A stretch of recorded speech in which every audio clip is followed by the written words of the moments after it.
Assalamu alaikum. Welcome to episode 6 of the Companion series. My name is A.Qadri, and today we will be talking about Amr ibn al-As radiallahu anhu.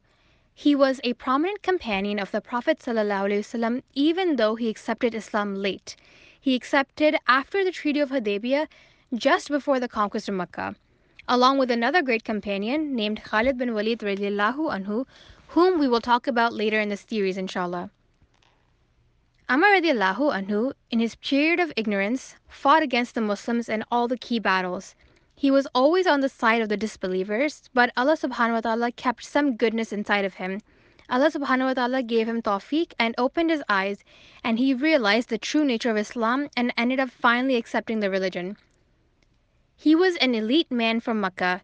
He was their top strategist, and he used to lead their decision-making process.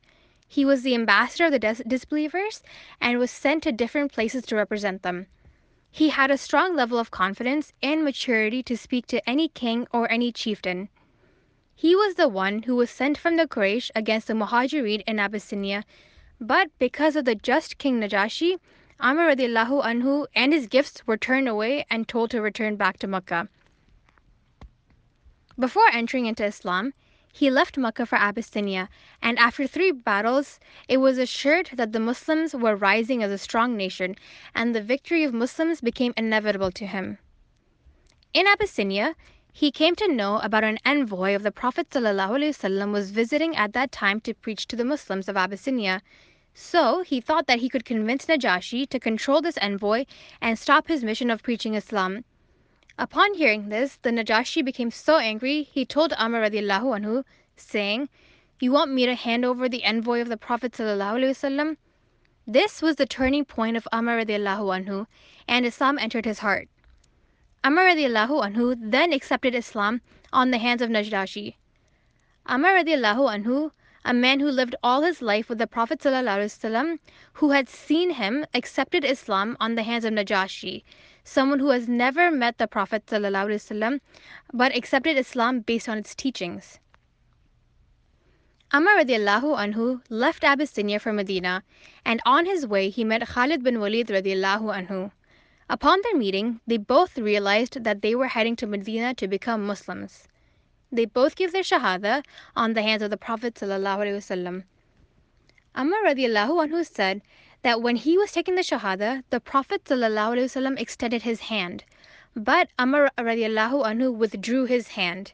When asking why, Amr radiallahu anhu wanted to make sure that his past sins would be forgiven, and the Prophet ﷺ affirmed this.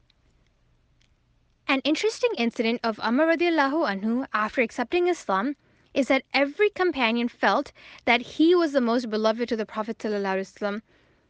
And Amr radiallahu anhu felt this too. He felt that he was the most loved by the Prophet ﷺ. So he asked the Prophet ﷺ who he loved most. The Prophet ﷺ said the name of his wife, Aisha radiallahu anha.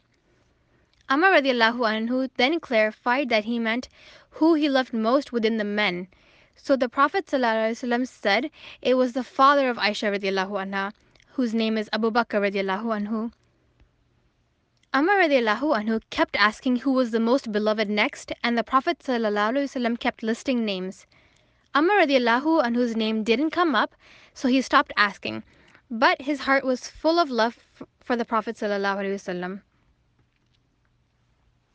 Before the conquest of Mecca, there was a battle called the Battle of Salasil.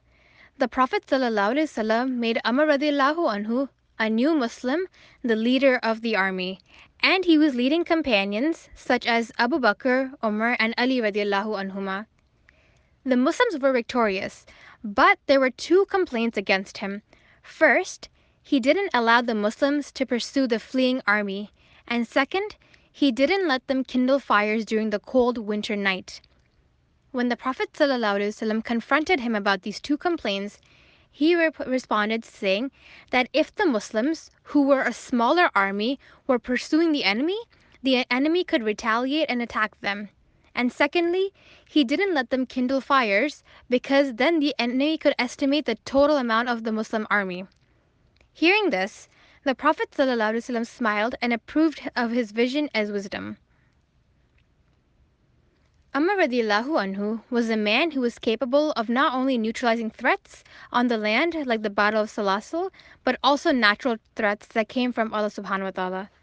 Situations such as a plague, which occurred during the time of Umar radiallahu anhu's caliphate. This plague started in the mid-17th Hijri and ended in the 18th Hijri.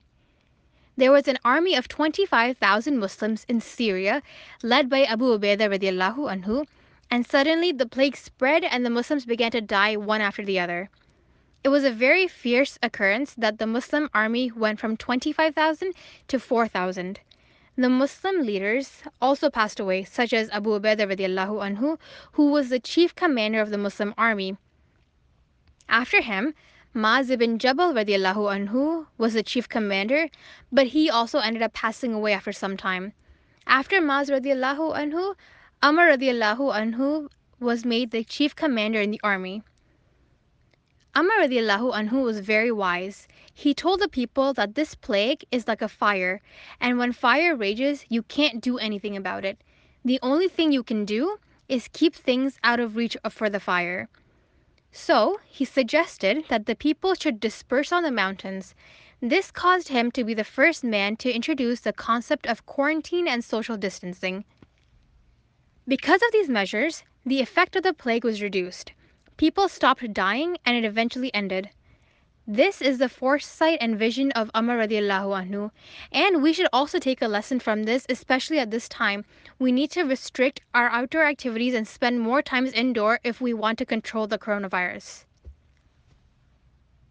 Umar radiallahu anhu was part of the army which took Islam to Jerusalem, to Al-Quds. He took Islam to Egypt, and because of him, Islam entered into the hearts of Egyptians, who later became the backbone of Muslims.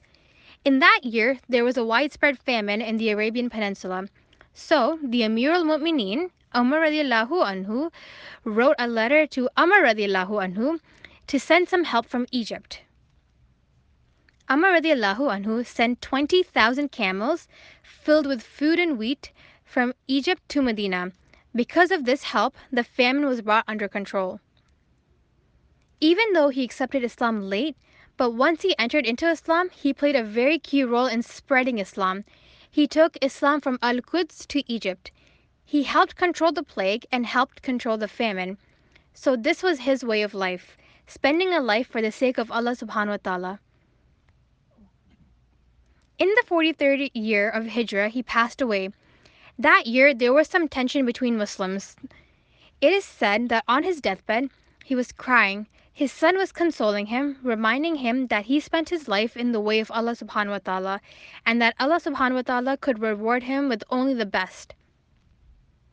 Amr radiallahu anhu replied, saying that once I was an enemy of Islam, and if I died in that state, I would definitely be going to hell. But then I accepted Islam, and there was no one more pleasing to me than the Prophet sallallahu alaihi wasallam. If I had died then, I would have gone to Jannah. But now we are involved in the struggle of life, and I'm not sure how this is viewed in the eyes of Allah subhanahu wa ta'ala, and this makes me worried about my akhirah. After this, he kept saying the shahada until his last breath. Also, I'd like to point out that there are 40 sahih hadiths that are narrated by Amr radiallahu anhu. So this is the end for this episode. Thank you for joining me. I'll see you in the next one.